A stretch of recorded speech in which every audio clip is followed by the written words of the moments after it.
നമുക്കെല്ലാവർക്കും സുപരിചിതവും ഒരു വിശദീകരണത്തിന്റെ ആവശ്യം പോലും ഇല്ലാത്തതും ആയ ജന്തുവാണ് പൂച്ച. പലർക്കും പൂച്ചകളെ വലിയ ഇഷ്ടമായിരിക്കും. അതുപോലെ പലരുടെയും വീടുകളിൽ വളർത്തുമൃഗങ്ങളിൽ ഒന്ന് ഇവയായിരിക്കും. എന്നാൽ ഇന്ന് നമ്മൾ ചർച്ച ചെയ്യാൻ പോകുന്നത് പൂച്ചകളെ പറ്റിയല്ല, അവ ഉൾപ്പെടുന്ന ഒരു കുടുംബത്തെ പറ്റിയാണ്. അതെ, മാർജാര വംശം അഥവാ ഫാമിലി ഫീലിഡി. ഹായ് കൂട്ടുകാരെ, ഫോണലൈസ് മലയാളം ചാനലിന്റെ പുതിയ എപ്പിസോഡിലേക്ക് എല്ലാവർക്കും സ്വാഗതം.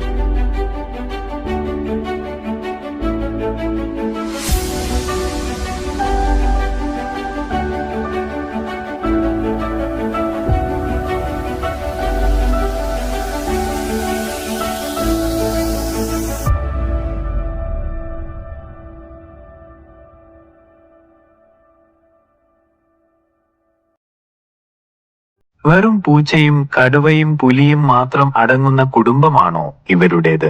ഒരിക്കലുമല്ല. മറിച്ച് 40-ൽ പരം വ്യത്യസ്തമായ മാർജാരന്മാരെ ശാസ്ത്രജ്ഞർ തിരിച്ചറിഞ്ഞിട്ടുണ്ട്. ഗടാഗടിയന്മാരായ കടുവയും സിംഹവും മുതൽ ലോകത്തെ ഏറ്റവും ചെറിയ പൂച്ചകളായ റസ്റ്റി സ്പോട്ടഡ് ക്യാറ്റുകൾ വരെ ഈ തറവാട്ടിലെ അംഗങ്ങളാണ്. സസ്തനികളിൽ നായ കുടുംബം, കരടി കുടുംബം, സീൽ കുടുംബം, കഴുതപുലി കുടുംബം, കീരി കുടുംബം തുടങ്ങിയവരോടൊപ്പം ഓർഡർ കാർണിവോറയിലാണ് മാർജാരന്മാരുടെയും കുടുംബസ്ഥാനം. ഏകദേശം 25 മുതൽ 30 ദശലക്ഷം വർഷങ്ങൾക്ക് മുന്നേ ഒളിഗോസീൻ യുഗത്തിന്റെ അവസാനത്തിലാണ് ആദ്യത്തെ ട്രൂ ഫെലിഡ് പിറവിയെടുക്കുന്നത്. പ്രോയൈലൂറസ് എന്നാണ് ഇവയ്ക്ക് ശാസ്ത്രം കണ്ടെത്തിയ പേര്. ഇന്നത്തെ യൂറോപ്പ്, ഏഷ്യ തുടങ്ങിയ പ്രദേശങ്ങളിൽ വസിച്ചിരുന്നുവെന്ന് വിശ്വസിക്കപ്പെടുന്ന ഇവ കഷ്ടിച്ച് ഒരു വീട്ടുപൂച്ചയുടെ വലിപ്പമേ ഉണ്ടായിരുന്നുള്ളൂ. മരങ്ങളിൽ കഴിഞ്ഞിരുന്ന ഇവയ്ക്ക് ഇന്നുള്ള മാർജാരന്മാരുടെ പല സവിശേഷതകളും ഉണ്ടായിരുന്നു. ഇന്നത്തെ സിംഹവും കടുവയും തുടങ്ങി നമ്മുടെ വീടുകളിലെ പൂച്ചകളുടെ വരെ മുതുമുത്തച്ഛനായാണ് ഇവയെ പരിഗണിക്കുന്നത്. ആധുനിക മാർജാരന്മാരെ ശാസ്ത്രജ്ഞർ 2 ഉപകുടുംബങ്ങളായി തിരിച്ചിട്ടുണ്ട്. സബ് ഫാമിലി പാന്തറിനി, അതുപോലെ സബ് ഫാമിലി ഫീലിനി. പാന്തറിനി ഉപകുടുംബത്തിൽ വലിയ പൂച്ചകൾ അഥവാ ബിഗ് കാറ്റ്സ് എന്നറിയപ്പെടുന്ന മാർജാരന്മാരാണുള്ളത്. കടുവ, സിംഹം, പുലി, ജാഗ്വാർ, സ്നോ ലെപ്പേർഡ് തുടങ്ങി ഇടത്തരം പൂച്ചകളായ ക്ലൗഡഡ് ലെപ്പേർഡുകളും ഇതിൽപ്പെടുന്നു. ഇതിലെ പല അംഗങ്ങൾക്കും ഗർജിക്കാനുള്ള കഴിവുണ്ട്. നമ്മുടെ വീട്ടുപൂച്ചകളും മറ്റ് ചെറിയ ഇനം കാട്ടുപൂച്ചകളും ലിങ്സ്, പ്യൂമ, ചീറ്റ തുടങ്ങിയ മാർജാരന്മാരും ഉൾപ്പെടുന്നത് 2ാമത്തെ ഉപകുടുംബമായ ഫീലിനിയിലാണ്.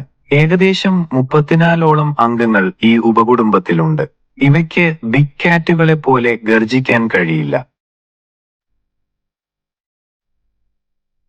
ഇനി നമുക്ക് ഫീലിഡി കുടുംബത്തിലെ അംഗങ്ങളുടെ പൊതുവായ ചില സ്വഭാവ സവിശേഷതകൾ എന്താണെന്ന് നോക്കാം.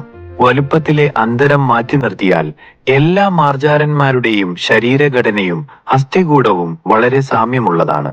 ഇവയ്ക്ക് ഫ്ലെക്സിബിൾ ആയതും മസിലുകൾ നിറഞ്ഞതുമായ ശരീരമാണുള്ളത്. ശക്തമായ താടിയെല്ലുകളും കൂർത്ത പല്ലുകളും ഇരയെ പിടിക്കാനും കീറിമുറിക്കാനും സഹായിക്കുന്നു.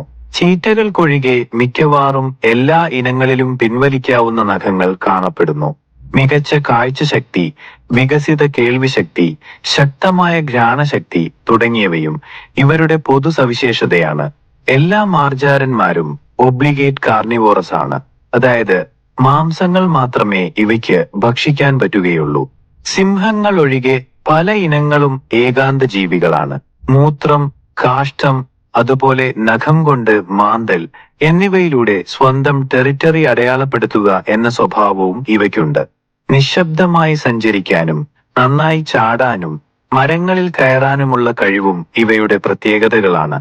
ഈ സ്വഭാവ സവിശേഷതകൾ മാർജാര കുടുംബത്തിലെ അംഗങ്ങളെ മികച്ച വേട്ടക്കാരാക്കുന്നു. മാർജാര കുടുംബത്തിലെ അംഗങ്ങൾക്ക് പരിസ്ഥിതിയിലും മനുഷ്യന്റെ ജീവിതത്തിലും വളരെയധികം പ്രാധാന്യമുണ്ട്. ഫെലിഡി കുടുംബത്തിലെ വലിയ പൂച്ചകളായ സിംഹം, കടുവ, പുലി, ജാഗ്വാർ തുടങ്ങിയവ പല ആവാസ വ്യവസ്ഥകളിലെയും അപെക്സ് പ്രിഡേറ്ററുകളാണ്. ഇവ ഇരകളുടെ എണ്ണം നിയന്ത്രിക്കുന്നതിലൂടെ പരിസ്ഥിതിയുടെ സന്തുലിതാവസ്ഥ നിലനിർത്താൻ സഹായിക്കുന്നു. അപെക്സ് പ്രിഡേറ്ററുകളുടെ സാന്നിധ്യം ഒരു ആവാസ വ്യവസ്ഥയുടെ ആരോഗ്യം സൂചിപ്പിക്കുന്നു. ഇവയുടെ എണ്ണത്തിലുണ്ടാകുന്ന കുറവ് ആവാസ വ്യവസ്ഥയിൽ വലിയ പ്രശ്നങ്ങൾ ഉണ്ടാക്കാം. കഴുകന്മാർ, ഹൈനകൾ തുടങ്ങിയ സ്കാവഞ്ചറുകൾ ബിഗ് ക്യാറ്റുകൾ പിടിച്ച ഇരയുടെ അവശിഷ്ടങ്ങൾ തിന്നാണ് പ്രധാനമായും കഴിയുന്നത്. പല ക്യാറ്റ് ബ്രീഡുകളും ജനങ്ങളുടെ ഇഷ്ട പെറ്റ് ആനിമൽസിൽ പെടുന്നവയാണ്. വീടുകളിലെ പൂച്ചകൾ പെറ്റുപെരുകുന്ന എലികളെയും മറ്റ് കീടങ്ങളെയും നശിപ്പിച്ച് നമ്മുടെ പരിസരങ്ങളെയും ആരോഗ്യത്തെയും സംരക്ഷിക്കുന്നതിൽ പ്രധാന പങ്ക് വഹിക്കുന്നു.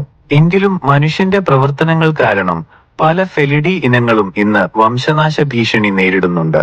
ഇവയുടെ ആവാസ വ്യവസ്ഥ നശിപ്പിക്കപ്പെടുകയും വേട്ടയാടപ്പെടുകയും ചെയ്യുന്നത് ഇവയുടെ നിലനിൽപ്പിന് ഭീഷണിയാണ്. ഈ മനോഹരമായ ജീവികളെ സംരക്ഷിക്കേണ്ടത് നമ്മുടെ എല്ലാം കടമയാണ്.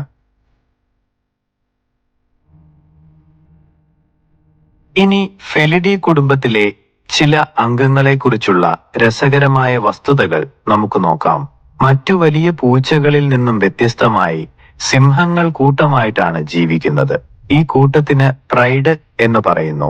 ആൺസിംഹങ്ങളുടെ പ്രധാന ആകർഷണമാണ് അവയുടെ കഴുത്തിലെ സട. ഇത് പ്രായം, ജനിതക ഘടന, പരിസ്ഥിതി എന്നിവ അനുസരിച്ച് നിറത്തിലും വലുപ്പത്തിലും വ്യത്യാസപ്പെട്ടിരിക്കും. ഇത്തരത്തിലുള്ള ആൺപെൺ വ്യത്യാസം പ്രകടിപ്പിക്കുന്ന ഒരേയൊരു പൂച്ചവർഗമാണ് സിംഹം. ലോകത്തിലെ ഏറ്റവും വലിയ പൂച്ചയാണ് കടുവ. ഇവയുടെ ശരീരത്തിലെ വരകൾ ഓരോ കടുവയ്ക്കും വ്യത്യസ്തമായിരിക്കും. ഒളിഞ്ഞിരുന്ന് ആക്രമിച്ച് ഇരയെ പിടികൂടാൻ ഇവയ്ക്ക് പ്രത്യേക കഴിവുണ്ട്. വലിയ പൂച്ചകളിൽ ശരീരത്തിന്റെ വലുപ്പവുമായി താരതമ്യം ചെയ്യുമ്പോൾ ഏറ്റവും ശക്തമായ ബൈറ്റ് ഫോഴ്സ് ഉള്ളത് ജാഗ്വാറിനാണ്. ഇവയ്ക്ക് ആമയുടെയും മറ്റും കട്ടിയുള്ള തോടുകൾ കടിച്ചു പൊട്ടിക്കാൻ കഴിയും. അമേരിക്കൻ വൻകരകളിലെ ഏറ്റവും വലിയ പൂച്ചവർഗമാണിവ. കരയിലെ ഏറ്റവും വേഗതയേറിയ മൃഗമാണ് ചീറ്റ. ഇവയ്ക്ക് മണിക്കൂറിൽ 120 കിലോമീറ്റർ വരെ വേഗതയിൽ ഓടാൻ കഴിയും. മറ്റു പൂച്ചകളിൽ നിന്ന് വ്യത്യസ്തമായി ചീറ്റകളുടെ നഖങ്ങൾ പൂർണ്ണമായി ഉൾവലിക്കാൻ കഴിയില്ല. ഇതിവയ്ക്ക് ഓടുമ്പോൾ നല്ല ഗ്രിപ്പ് നൽകുന്നു. ക്ലൗഡഡ് ലെപ്പേർഡുകൾക്ക് മരങ്ങളിൽ നന്നായി കയറാനും അണ്ണാനുകളെ പോലെ തലകീഴായി ഇറങ്ങുവാനും കഴിയും. ഇവയുടെ നീണ്ട വാൽ ബാലൻസ് ചെയ്യാൻ സഹായിക്കുന്നു. സ്വന്തം തലയോട്ടിയുമായി താരതമ്യം ചെയ്യുമ്പോൾ ജീവിച്ചിരിക്കുന്ന പൂച്ചകളിൽ ഏറ്റവും വലിയ കോമ്പല്ലുകൾ ഉള്ളത് ഇവയ്ക്കാണ്. കാരക്കലുകളെ തിരിച്ചറിയാൻ സഹായിക്കുന്ന പ്രധാന അടയാളമാണ് അവയുടെ ചെവിയിലെ നീണ്ട കറുത്ത രോമങ്ങൾ. ഇതിന്റെ ഉപയോഗം പൂർണ്ണമായി മനസ്സിലാക്കിയിട്ടില്ലെങ്കിലും കേൾവിശക്തി കൂട്ടാനോ ആശയവിനിമയത്തിനോ വേണ്ടിയാകാം ഇത് എന്ന് കരുതുന്നു. ഈ ഇടത്തരം പൂച്ചകൾക്ക് ഉയരത്തിൽ ചാടാനുള്ള കഴിവുണ്ട്. പറക്കുന്ന പക്ഷികളെ വരെ ഇവ പിടിക്കാറുണ്ട്. റസ്റ്റി സ്പോട്ടഡ് ക്യാറ്റ് ആണ് ലോകത്തിലെ ഏറ്റവും ചെറിയ കാട്ടുപൂച്ചകളിലൊന്ന്. മുതിർന്ന പൂച്ചകൾക്ക് പോലും ഏകദേശം 1 മുതൽ 1.5 കിലോഗ്രാം വരെ മാത്രമേ ഭാരമുണ്ടാകൂ. ഈ ചെറിയ പൂച്ചകൾ ഇന്ത്യയിലും ശ്രീലങ്കയിലുമാണ് കാണപ്പെടുന്നത്. ഡൊമസ്റ്റിക് കാറ്റുകൾക്ക് ആയിരക്കണക്കിന് വർഷത്തെ മനുഷ്യബന്ധമുണ്ട്. ഇവ സാധാരണയായി പ്രഭാതത്തിലും സന്ധ്യയിലുമാണ് കൂടുതൽ ഊർജ്ജസ്വലരായി കാണപ്പെടുന്നത്. ഫെലിഡി കുടുംബത്തിലെ വൈവിധ്യവും ഓരോ ഇനത്തിന്റെയും പ്രത്യേകതകളും ഈ വസ്തുതകളിൽ നിന്ന് മനസ്സിലാക്കാവുന്നതാണ്. ഓരോ ജീവിയും അതിന്റെ ആവാസ വ്യവസ്ഥയിൽ അതിജീവിക്കാൻ സഹായിക്കുന്ന സവിശേഷതകളോടെയാണ് പരിണമിച്ചിരിക്കുന്നത്.